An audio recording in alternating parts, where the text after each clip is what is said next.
کچھ نہیں کرتی۔ بالکل ایسا ہی ہمارے دور حاضر میں ہو رہا ہے، جس کی زندہ مثال فلسطین ہے۔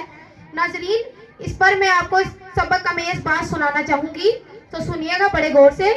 3 آدمی ایک ساتھ بیٹھے، ان میں سے ایک اٹھا اور کہنے لگا میں سب سے بڑا بے غیرت ہوں، جبکہ دوسرا اٹھا اور کہنے لگا نہیں نہیں، سب سے بڑا بے غیرت تو میں ہوں۔ تیسرا اٹھے اور کہنے لگا او جاؤ، سب سے بڑا بے غیرت تو میں ہوں۔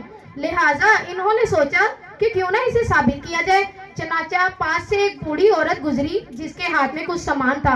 ان میں سے پہلا شخص اٹھا اور گیا، اس کو بری طریقے سے مارنے لگا، پیٹنے لگا، اس کا سامان گرا دیا، اور واپس آ کر بڑے ہی فخر سے کہتا ہے دیکھا، میں نے کہا تھا نا میں سب سے بڑا بے غیرت ہوں۔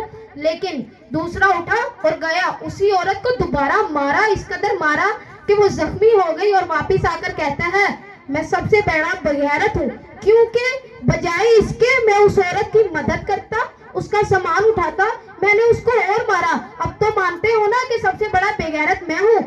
تو تیسرا بولا نہیں، سب سے بڑا بے غیرت تو میں ہوں۔ انہوں نے پوچھا یہ کیسے؟ تو کہنے لگا کہ جس عورت کو تم مار کر آئے ہو وہ میری ماں ہے، میں اسی کا بیٹا ہوں۔ تو ناظرین، سب سے بڑا بے غیرت کون ہوا؟ سب سے بڑا بے غیرت دیکھنے میں تیسرا شخص، لیکن سب سے بڑا بے غیرت پہلا یہودی، جو فلسطین کے مسلمانوں پر بے جان ظلم و ستم کے پہاڑ توڑ رہا ہے، بے جان لاشیں گرا رہا ہے۔ دوسرا بے غیرت امریکہ، جو یہودیوں کا اتحادی بن کر فلسطین پر حملہ کر رہا ہے۔ اور تیسرا بے غیرت مسلمان حکمران، 57 اسلامی ممالک ہونے کے باوجود